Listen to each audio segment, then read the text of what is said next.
Welcome to Psychic Bent. My name is Carrie. And I'm Kim. We are two sisters wanting to help other psychics learn and grow in their abilities and to help educate about spirits, angels, and everything psychic. Welcome back, Psychic Bent listeners. It's Carrie and Kim. Did you have to stop and think about that? Yes, I did. Figure that out, don't you? And welcome back, listeners. We're happy that you are here. We have really come up with some interesting topics of the next couple episodes, we think. Hopefully you agree. But this particular episode, Kim's going to start us out with remote viewing. Kim, jump on in there. Okay. Whenever we were doing the Psychic Toolboxes episode and the toolless psychic toolbox, I can't remember what the name was. But anyway, this was one of the items that had come up in some of the discussions, and I have... In the toolless psychic? Yeah, in the toolless psychic. Okay. I thought this one was really interesting, and of course I always say that about everything I talk about, but this one has interesting little history about it, and it is, of course, as Carrie said, remote viewing.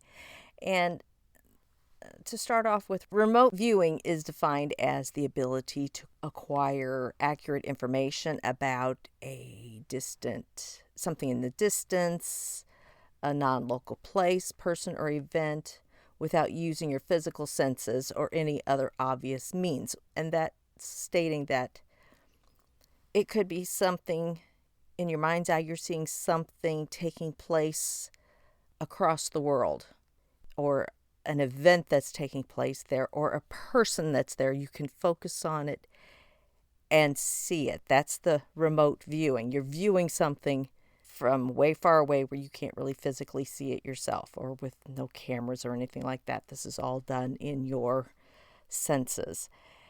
And it's associated with the idea of clairvoyance and sometimes what's called anomalous cognition or second sight. And the difference between natural psychic receptivity, which is your clairvoyance, and remote viewing. So what the difference is there is that remote viewing is a trained skill that even the average person can learn to do. Somebody that's never done that before or doesn't even believe in their own psychic abilities could actually do this, because they are tapping into psychic abilities, but don't understand that that's what they're doing to everybody do this. Has psychic abilities. Yes. Yeah, they just may not be, like you said, tapping into it, not realize what they're doing. But they can train in it and not realize that that's what they're using as their psychic abilities. So some of the history of remote viewing I found very interesting.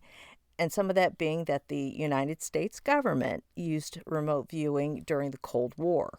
And during World War II, the Soviet Union heard rumors that the United States military was using psychic communications at sea and began their own psychic training within the military and the intelligence agencies.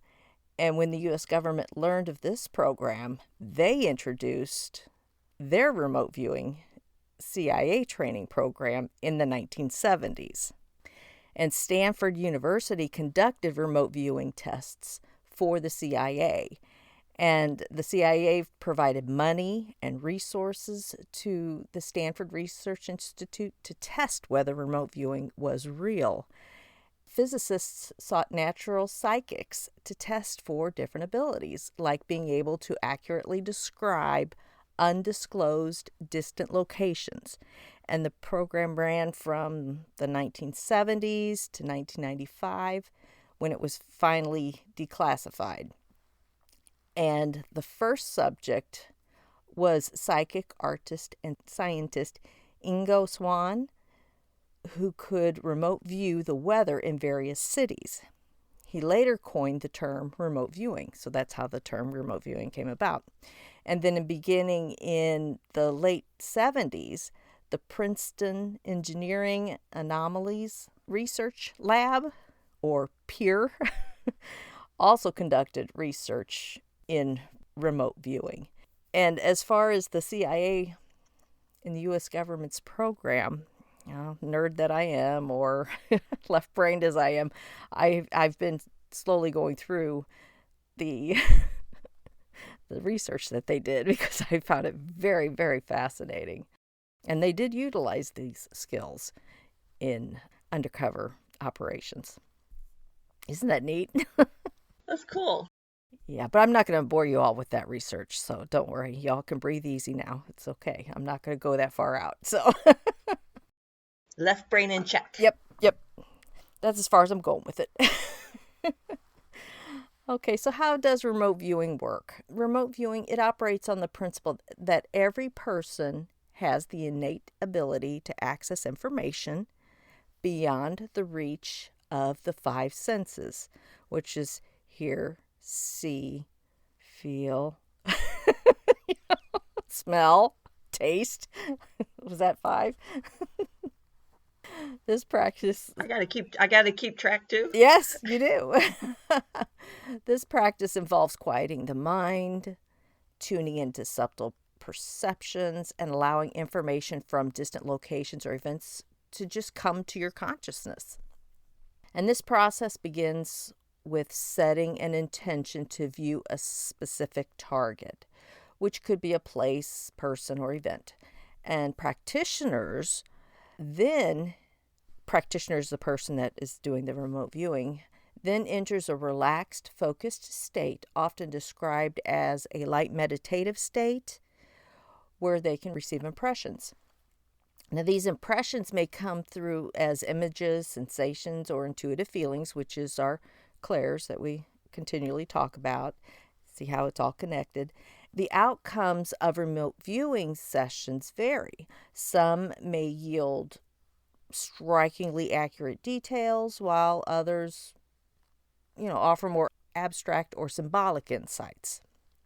With constant practice, though, remote viewers can refine their abilities, becoming more attuned to the subtle signals the mind perceives from beyond the physical senses. So working with your clairs is really going to help you learn remote viewing.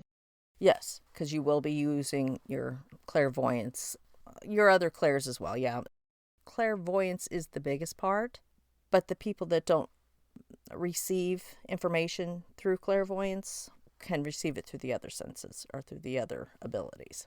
Yeah, whatever your strongest clair is what's going to shine through. Right.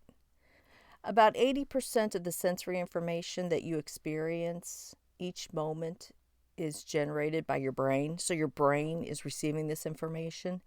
And to save energy and time, your mind makes its best guess about what's going on around you using a small sampling of the environment. And when you practice remote viewing, you're attempting to describe very subtle information that's much weaker than your conscious perception. So, what you're wanting to do is to increase sensitivity to this subtle information and learn how to collect unconscious information before your conscious mind interferes. So, in other words, it's those first impressions, that first flash, that first sound, that first scent or smell that you may get while you're trying to do a remote viewing session. Does that make sense? Well, I think we know it's similar to getting your psychic hits. The more that you hone into listening to the words or however you get your hits, the more hits you're going to get, and the more you're going to be able to interpret what this symbol means if you're getting a clairvoyant hit. And I think that's the same with this.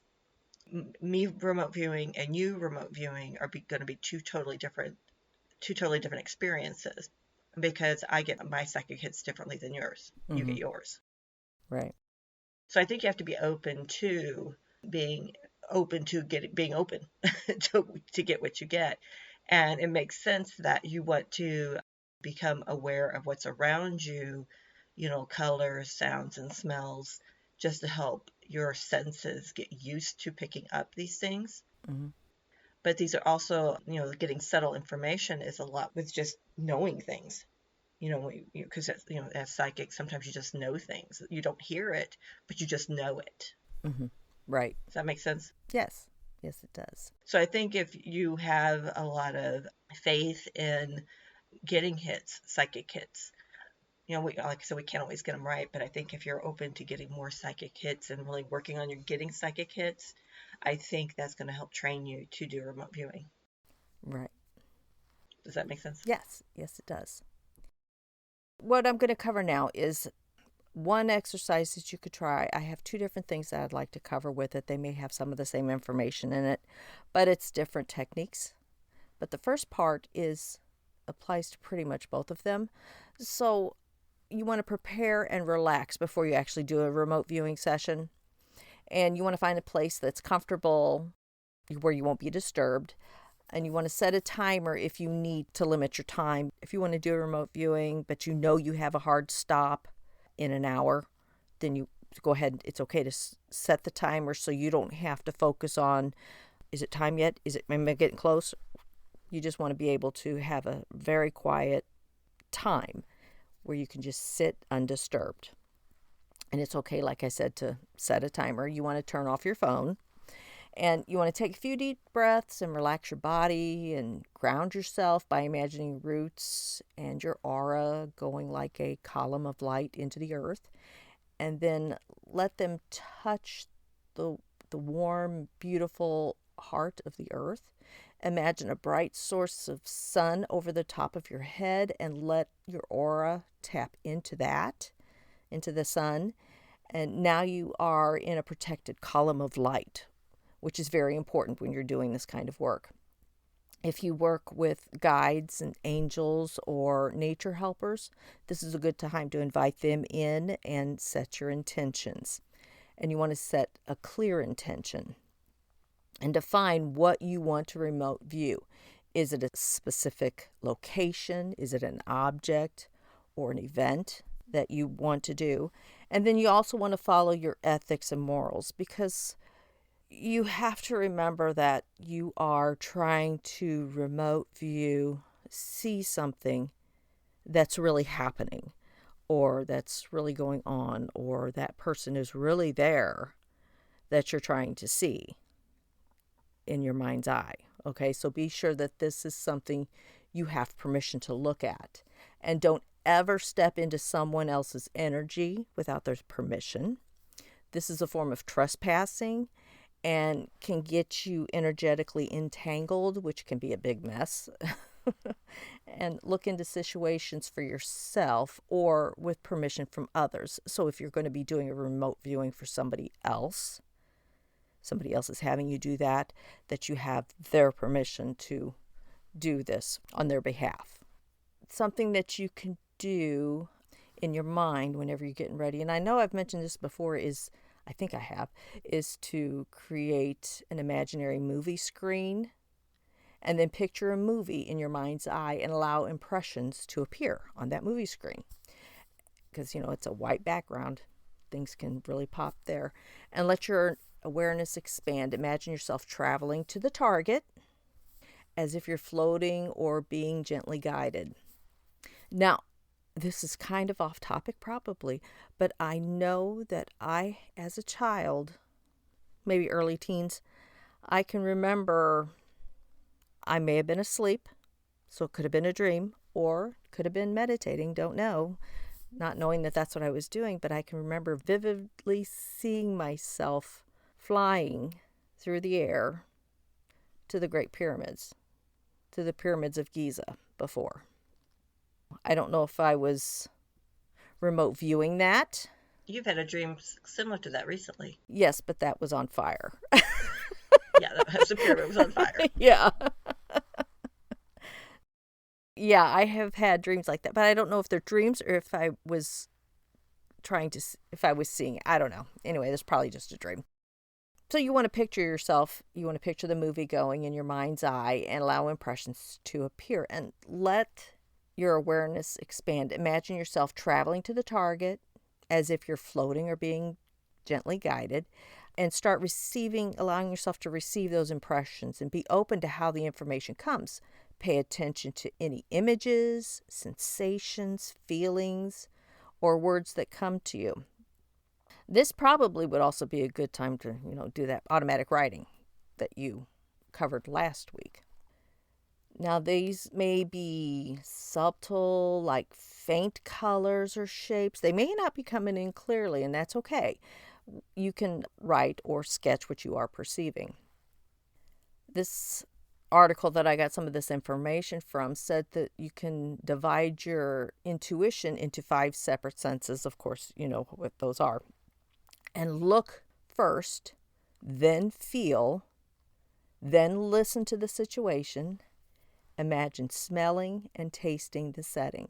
So if you're trying to see a specific place, the Eiffel Tower, let's say, you have to go there in your mind's eye and take in the sights and sounds and everything. Of course, the Eiffel Tower, most everybody has seen pictures of, but just using it as an example, and try to take in the whole scene of it and sense of it, and any kind of impressions that you're actually getting.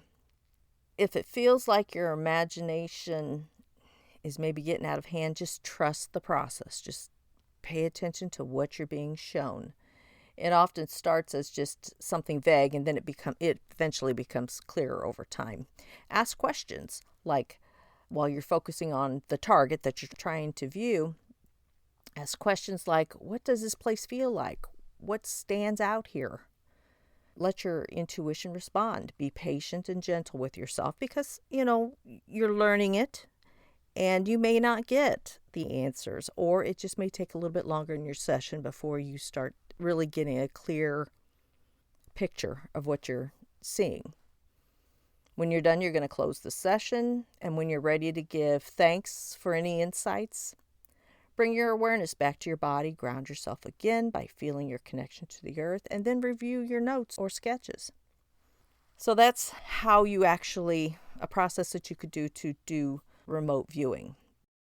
Now, I came across one, Kim, that is a little different, where you have a friend or a family member be like a remote viewing assistant, and that person's would select 5 to 10 pictures and cut the images from like magazines and paste them on a blank white sheet of paper, 1 picture per sheet. And then the images are real world pictures, so that's people, architect, nature, things like that. And ask them to not pick a target that may be offensive or disturbing to the viewer, because you don't want, end up viewing a war situation or anything. And then have your assistant put the images in an envelope. So they put them in manila envelope face down and say absolutely nothing about them. And then you work to view them one at a time, getting feedback after each session with the face down target at the top of the pile. So you're going to concentrate on the picture on the top of the pile, Mm-hmm. and then quiet your mind. And so you're just going to visualize that and just let go. And when the session begins, start by describing the most basic impression of the first target site, event, or person. What do you feel is the predominant thing in the target? Is it natural or artificial? Is it surrounded by land or water? And just write down your descriptions, any descriptions that you've got. Mm-hmm. Don't second guess yourself. You write down the first thing that comes to your mind. The fainter, the better. Just make sure you write down the information as descriptively as possible. Don't judge anything. It's the same as you do with a second reading. You just convey it, and okay, we'll figure out later. Connect the dots unconsciously. So information is coming in from your mind and automatic nervous system. And the idea is that your unconscious already knows everything there is to know about the target. It just has to communicate that to your conscious mind. It does that through your body with very subtle sensations and feelings. So then you're just basically then going to describe the basics. You're going to write down sensory information that comes up, like visuals. It's just like what you said earlier, smells, taste, temperatures. You may start to perceive size, shapes, and patterns, also known as dimensionals. And you may even start to feel an emotional reaction to the target. Draw a sketch of the target. Take your time. Don't worry about what your sketch looks like. Just take your time. Sketch what seems important, and then try to find a bird's eye view. So you can imagine yourself floating several hundred feet over the target area. Is there anything surprising about the target that you can perceive? Make a note of your final impressions about the target. And then you would end the session by writing down the time and a brief summary of what you perceived. Pull the top photo from the envelope and see how you did. Take your time to really look at the colors and shapes in the images and compare it to your notes, and you might be surprised by the results. And then review and repeat so you get the next photo and go that. So if you don't connect with anything in the photo, that's nothing to worry about. The main point of remote viewing is to learn about yourself, not just how accurate you can be, but remember that remote viewing is the ability you may cultivate. Repeat the process above the remaining targets in the envelope, and then you'll get more information as you're growing that muscle, so to speak. And then let go of being right. I think that's the hardest part everybody has. Yeah. Let go of being right. Yeah, that's a tough one. So that, I mean, that was another one I thought was kind of interesting. Yeah, yeah, definitely. Definitely. Now, there were some tips that I found as well. One being that you need to practice, or you should practice it frequently and stay relaxed. Like any skill, remote viewing improves with practice and is much easier and more accurate when you are relaxed and curious. Because that's what you're doing. You're being curious about that place or that thing or whatever it is you're trying to do the remote viewing for. And then this one I thought was really interesting, a tip for someone who's just trying to learn remote viewing. It's called the neutral target. So that's what you're going to start with, is a neutral target. These are situations that are not emotionally charged for you. For instance, if you're wanting to go to the grocery store and you want to know how crowded that parking lot is to judge when you're going to go, because you want to be able to get a closer spot like I like to get sometimes, you can open up a remote viewing session, start looking at the parking lot before you go to see how busy it is, and check traffic. So you're like checking traffic from afar to make certain that you're not going to run into a lot of traffic, so you know what time you're going to be going. So you need to make sure you're projecting to the time you will actually be at the store or on the road, and do the session. So you're going to want to arrive at 1 o'clock in the afternoon. While you're in your remote viewing, I'm going to get there at 1. What does the traffic look like when I'm going to be getting there at 1 o'clock? What does the parking lot look like at 1 o'clock at the grocery store? And then verify it. You go when you think it's going to be close to that time that you were asking about, see how the traffic is, and then take a note as to how crowded the parking lot was. Did it look like what you envisioned in your remote viewing session?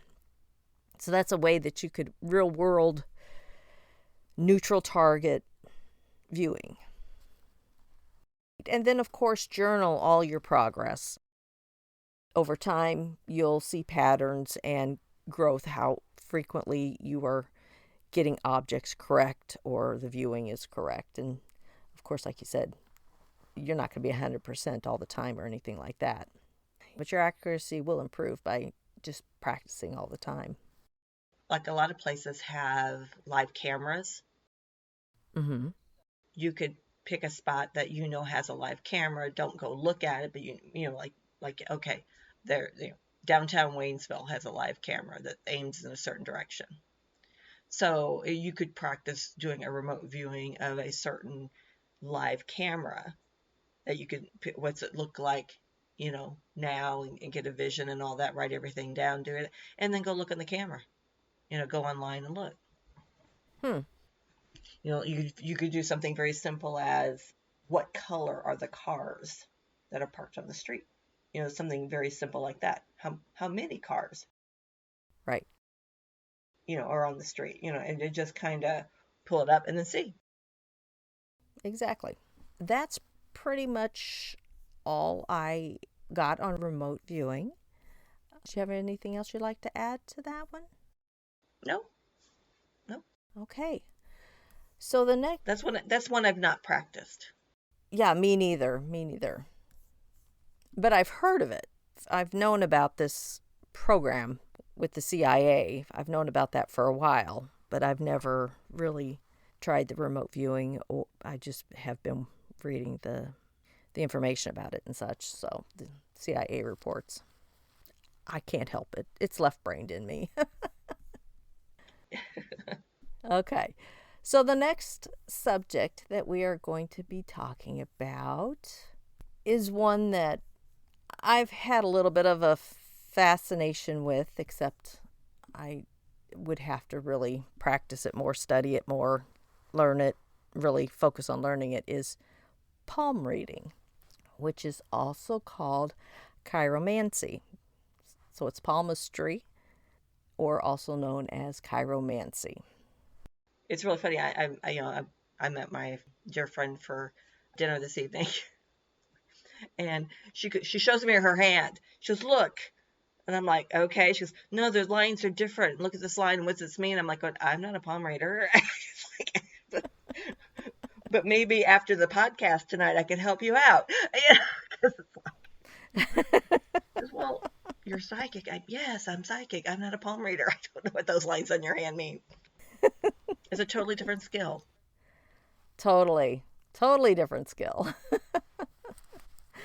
Oh, that's so funny how things I work. just thought that was funny that she did that tonight. I'm like, I didn't tell her that. Well, that's going to be one of the topics this evening that we're going to be discussing. I was like, okay. Right. That's great. So, palm reading, it has a very rich history that spans across cultures and continents. Its origins trace back to ancient India. From there, it spread to other parts of the world, including China, Tibet, Persia, Egypt, and Greece. And the practice gained prominence in ancient civilizations, with renowned philosophers like Aristotle even writing about it in their works. Although palmistry fell out of favor during the Middle Ages, like many things did, it experienced a resurgence in the 19th century, fueled by the growing interest in the occult. Now, palmistry societies were established, and influential palm readers like Chero, I think it is his name, the pronunciation, Cheiro, gained international fame. Today, palmistry continues to captivate individuals seeking insight into their lives. Now, the very first thing you have to do with palm reading is to determine which hand to read, which hand comes first.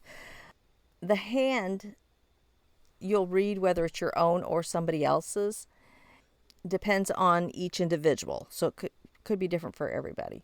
The dominant hand, usually the right hand for right-handed people, represents a person's active life, current circumstances, and external influences. And the non-dominant That's hand, that's interesting. I'm going to interrupt you there. That's interesting because I've heard that for women, the right hand is what you were born with, the left hand is what you accumulate throughout your life, and that men it's the other way around. But yes, you can also choose a dominant and a non-dominant too. It's kind of interesting. yes, See, because I mean, and also your dominant hand is your present and past life hand, and the non-dominant hand would be the future life hand if you did dominant versus non-dominant. I think what it's saying, and I could be wrong, is that there's two different ways to read it. The first you're going to read is what you were born with and what have you accumulated by doing the right and left. And then I think the other reading you would do then is dominant hand versus non-dominant hand, because that's a totally different read. You got your dominant hand, which is giving you your past and present life, and the non-dominant hand is telling you what your future life hand. It's your future. So it's two totally different readings. Does that make sense? it does make sense. So, first, you want to choose a hand. With some palm readers, the hand you choose, it actually depends on the individual. The dominant hand is usually the right hand for right-handed people, represents a person's active life, current circumstances, and external influences. And the non-dominant reflects a person's potential, inner personality, and inherited traits. Some believe that the right hand shows what a person has done with their life, while left hand indicates what they were born with. Ultimately, the choice of palm to read depends on the focus of the reading, current reality or deeper potential. For a comprehensive reading, analyze both hands to compare innate abilities with life's actual path. And other palmists have, for women, the right hand is what you're born with and left is what you've accumulated throughout your life. And for men, it is the other way around. The left hand is what you're born with and the right is what you've accumulated throughout your life. Next, what you have to do is you have to identify what are the hand shapes. Hand shapes play a crucial role in palmistry as they provide valuable insights into a person's character and temperament. There are 4 primary hand shapes, each associated with a different element. You've got fire hands. They have long palms and short fingers. They often have distinctive creases and well-defined mounds, which is the lumps on the palms of your hands. And individuals with fire hands are passionate, confident, and industrious. Earth hands have square palms and short fingers. And I'm going to tell y'all right now, I've looked at my hands and I can't tell what kind of hands I have. I don't know if I have fire hands, earth hands, air hands, or Well, water hands. I'm sitting here staring at my hand. I'm going, well, I don't think that's a fire hand. Just like, what are you? Yeah, so the earth hands are firm, solid, and fleshy to touch. People with earth hands are practical, logical, and grounded individuals who prioritize stability in their lives. Air hands have square palms and long fingers. Now, I've eliminated myself from that because I definitely do not have long fingers.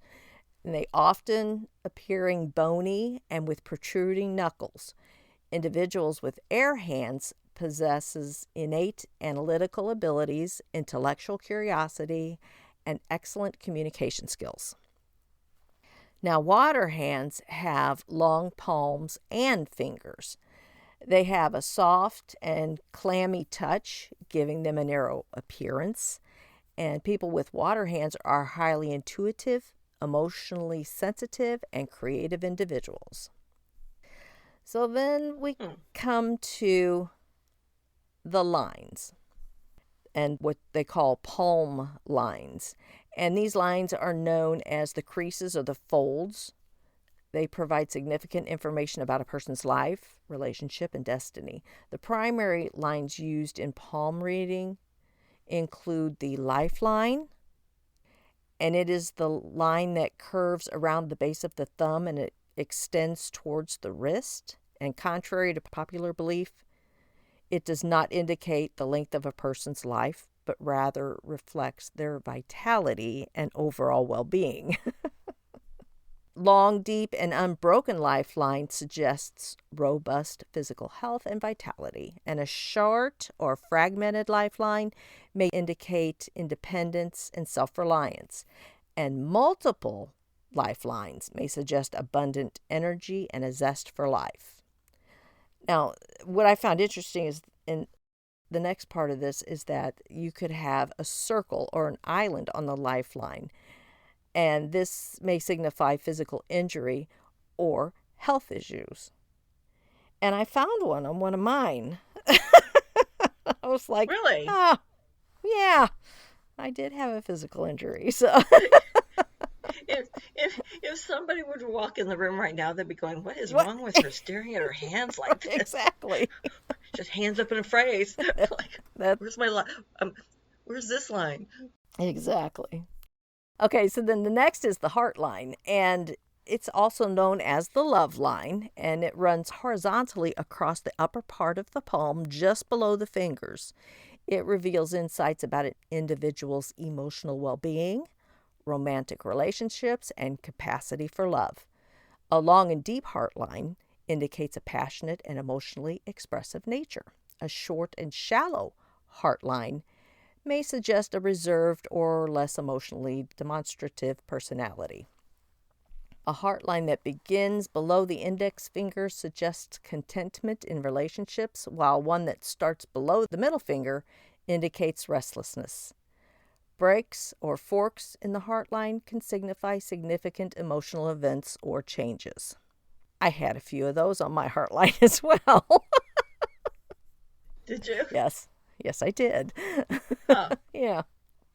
And I'm not going to cover deep dive into every little thing about palm reading. This is a study, and that is something that if you feel drawn to really do your research, there's books, there's videos, there's all kinds of resources out there to learn how to read palms.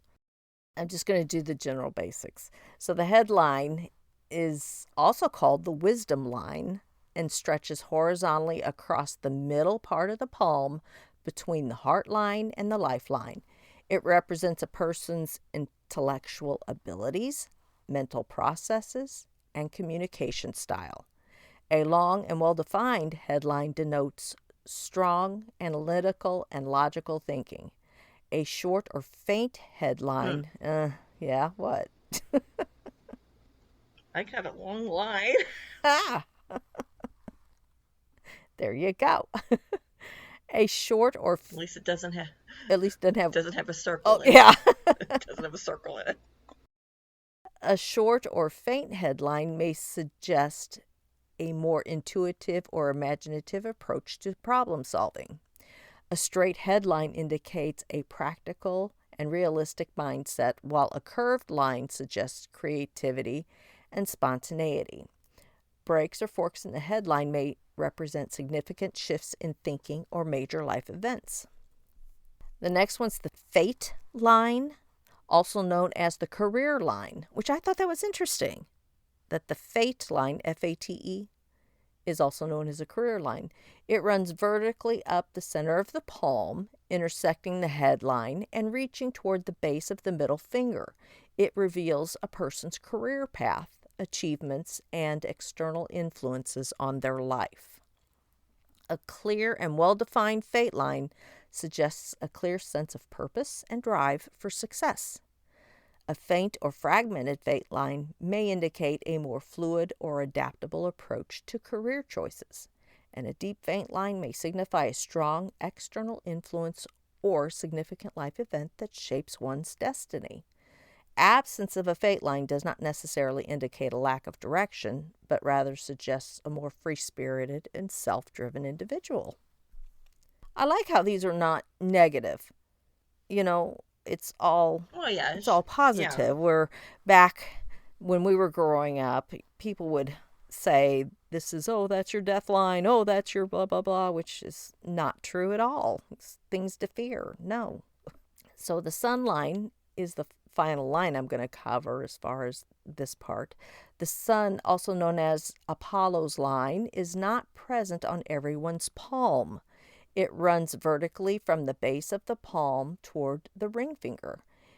It represents success, fame, and public recognition. A prominent and well-defined sun line suggests a high likelihood of achieving fame or public recognition in one's chosen field.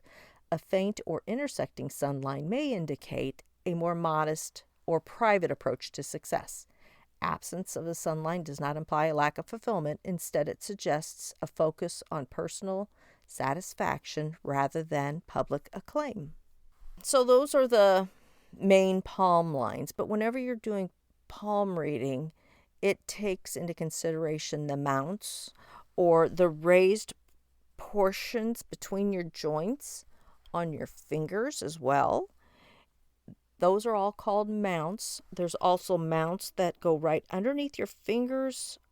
Gosh, here I am pointing to it on my hand and you all can't see that. But No.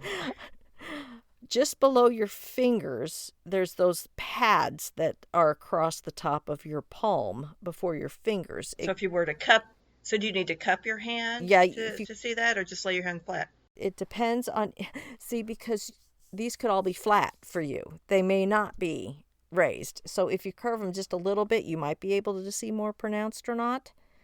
But don't be alarmed if you don't see them, because some may be really raised and some may not. And I'm not going to cover the meaning of all of these, but the mounts are fleshy areas on the palm that correspond to different planets within astrology. See how this is tied in? The things are all tied together. These mounts reveal qualities and tendencies associated with very life themes. The primary mounts used in palmistry include Mount of Jupiter, Mount of Saturn, Mount of Apollo, Mercury, Luna, Venus, and Mars regions. But I'm not going to go into depth with each one of those. They represent things like confidence, ambition, leadership, spiritual connections, divine aptitudes. So there's many different things that those represent. I don't know that we're going to have enough time to cover all of them today, but it's really interesting. I do recommend that you look those up and see what they mean. Of course, there's many techniques and interpretations whenever reading palms, just as there are with any other divination tool that you use.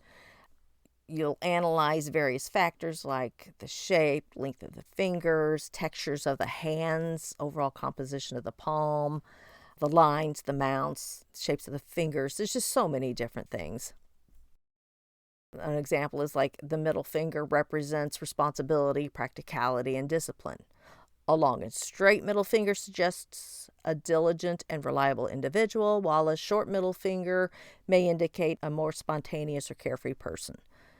Pinky represents communication, sociability, and adaptability. A long and curved pinky finger suggests excellent communication skills and a sociable nature, while a short pinky finger may indicate shyness and introversion. I think you all get where I'm going with this. It even goes into the texture of her hands, whether it's soft and smooth, rough and calloused, if it's a moist hand or a dry hand, and right now mine are both sweaty. So I don't know. When you say the word moist, it just doesn't sound good. Moist hands. I don't know. okay, well, all right. Flexible? Flexible hand? There we go. You can even look at the nails, analysis with the nails, the shapes, the colors, condition of the nails. Just so many different things, so many different factors involved in reading palms. But whenever you're preparing for a palm reading, I did want to cover this part. When preparing for palm reading, it involves creating a calm atmosphere and fostering an open mindset. So you have to be open. And here are steps to help you prepare. So the first one they suggested is to cleanse your hands. Wash and moisturize your hands. Create a comfortable environment. Dry them off so they're not moist. Look for a quiet, distraction-free space with good lighting. A calm atmosphere helps both the reader and the individual focus. And set intentions. If you're getting your palm read, make sure you reflect on what you want to learn from the reading. Having specific questions in mind can help guide the process. So I thought that was very interesting. Okay, that is how you start with reading palms. And if you get a book on how to read palms, because there are books out there on this, they give you really good diagrams on what each little section is. I will try to find a good representation of that to put on Facebook. It is such a fascinating topic to study. So I do recommend everybody at least do a little bit more research on palm reading, because it has been around and it's pretty accurate with the ones that have studied it and read palms professionally. So I've got my hands and I got them side by side because, it's like they are different looking hands. The lines on the left hand are totally different than the lines on the right hand. I'm like, there's more lines on the left hand than there is on the right hand. And of course, the right hand is my dominant hand. Right. And I'm just like, why are there more lines? What do these lines mean now? Well, that's how you would have. What does it all mean, Kim? What does it mean? I don't know. To be honest. But I've never noticed that. I'm like, Yeah. I've noticed I have an M in my on the middle of my palm. My line created a capital M. Yes, I have that as well on both hands. Yeah, I have it on both. But it's something I've always looked at since I was a kid, is the palms of my hands and the markings on there. I used to know the general lines whenever I was little, which one was my lifeline and things like that. I just never went anywhere with it on practicing it or studying it until we started doing the podcast. And I was like, oh, this is something we need to talk about because it's really interesting. And you do have different lines because the hands, each hand tells something different, can tell Yeah, something different. So, it makes perfect sense now. right. Yeah, it makes perfect sense. But I'm like, wait a minute, this hand looks. I have to go look at the other hand. Wait a minute. I'm trying to find my main lines. Mm-hmm. You know. Well, you know, Yeah. I have to say, comparing it to my childhood eyes, whenever I looked at them, of course, I have way more lines than I did back then. Just, but I don't know if some of that is due Yes. to age or life experiences. I don't know. I wonder, is there an app that interprets your palm for you? Well, I saw something about that, but I did not click on it because I really didn't want to tell people about it. I want to do research on it to make certain it's not fraudulent or anything like that, or something that'll turn your computer into a Yeah. brick or your phone into a brick and Clickbait. no longer Yeah. usable. So I wasn't going to promote Yeah. that unless I do a little bit more research on it and see what I can come up with. But I'll look into that Well, though. if we have a palm reader who's out there listening to this podcast, you need to get in touch with us because we Yeah, have questions. we have I questions. I have questions. And, that brings me, I want to send you a picture of my hands. yeah, and that brings me to a question I had for you. With the paranormal convention that you do, or the ones that you've been to, have you seen palm readers there?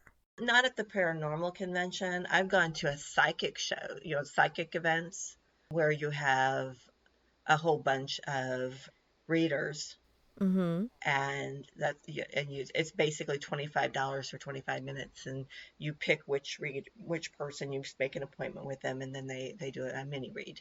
So there was a palmist at the last one I went to, but I didn't go to them. Now that I wish I had. So Okay. the next time I go to a spiritual fusion event, I'm gonna have to okay, where's the palm reader? So they did have a palm reader there at that one. They did, but I did not. Yeah, Interesting. yeah. It wasn't resonating for me to do it at that time. Right. Yeah. Because you always see in towns that there's always a palm reader sign up at someone's house that, or even in a store that would advertise their Yeah. palmistry skills and such. So I just thought it was really interesting. Well, and it's good to know the basics to it. So if you do get a palm reading, you'll have an idea if they're actually doing it correctly or not. Yeah, that's true with anything that you go. You want to make certain that they at least know what they're talking about. Yeah, you don't give them too much information. Yeah. Like I did a reading on Saturday. I just had her first name, and I didn't even have her address until like 2 hours before I was supposed to go, because I didn't want too much information, Right. and I just wanted to know what kind of psychic reading are you looking for. Because if they were wanting to communicate with a deceased loved one, then I'd give them Julie's number. Mm-hmm. Because that's not my specialty. Yeah. If they want to communicate with spirit and get it, so it's kind of like you got to kind of know what not to do and what to do when you go. You be prepared to go to one of these places. I think they're overwhelming when you've never been to one, because there were people doing Reiki, there were vendors, there were 30 different people set up at tables, individual tables, doing different kinds of psychic readings. Mm-hmm. I mean, you had everything from tarot cards, oracle cards. You had someone doing past life readings, not past life regression, just past life readings. I mean, it was just. Mm-hmm. I went to one psychic, and she goes, "Why don't you have a table?" I didn't tell her nothing. I didn't tell her anything about me. Sat down, and she's like, "You should have a table here. Why don't you have a table here?" I go, okay. Like, I didn't tell her I was psychic. Yep. So I'm like, okay. Yeah. All right. Now I'm going to have to Google palm readers in my area and see if, what I can find. Yeah, yeah. It's really fascinating. Yeah. And I thought Aunt Carol said that great grandma she did cartomas, how do you say it? Cartomancy, and she did palm reading. Oh, okay. Well, maybe that's why I got a little excited about palm reading Yeah. and the cartomancy. Yeah. I That's mean, going to be next week's because, episode. So, yeah. Yeah. That's next week. So everybody Google the word, see what it's going to be about. But I mean, so that might be where your fascination was, because you knew her more than I did. well, yeah, but I was still real little when she left us. So, She probably did. She probably played with your hands, looked at your palms. yeah, I could see that. Yeah. So she probably was reading your palms. Probably. Who knew? Yeah. So, anyway, then that would make sense as to why, as a kid, I was knowing some of the lines on my hands. So, Well, she probably told you. she probably She did. probably was playing in your palm. This is this. This is this. And you were listening. Yep. So that's probably where your fascination is, probably from an early memory moment, Yeah. a memory trigger. Yep, most likely. So you need to learn this skill so you can read my palms. Oh, okay. I think No pressure. yeah, I think I am going to read more up on this, study more on this when I can. So, yeah, yeah. But can you have it done by Christmas so I can get my palms right for Christmas? we'll see. It just depends on how much we do on this podcast. So, Okay. How much time you got on your hands? and my free time. Well, let's see. I'll look at my palms. How much time do I have on my hands here? I'm sorry. Yeah. Open those moist palms and see Yep. what they say. Exactly. Oh boy. We better stop. We better end this episode right here. Yeah, I think so. Before it gets worse. Yeah, because it could go real bad real fast. Yes, it can. Yes. Well, thank you, listeners, for tuning in for this episode. I thought it was really interesting, Kim, and I appreciate the research you did on it. And again, now you left me curious about my palms. It's the least I could do. I'll have dreams of palm readers this evening. Maybe one will visit me. There you go. You can set the intention before you go to sleep. Yes. I'll have my palms out. Yep. All right. Thanks, listeners, for tuning in. Don't forget to follow us on Facebook and where you listen to your podcasts. Like us, review us, share it with some friends. We really appreciate all of you and the listeners very much. Yes, we do. And you can reach us on Facebook at Psychic Bent Podcast and by email at psychicbent1@gmail.com and even on YouTube. Yep. Thanks, listeners. Bye. Bye. May your light shine bright. Thank you so much for listening to our podcast, Psychic Bent. If you enjoyed Psychic Bent, please like, follow, rate, review, and subscribe wherever you listen to podcasts. We can be reached on Facebook at Psychic Bent Podcast. Our email address is psychicbent1@gmail.com. May your light shine bright.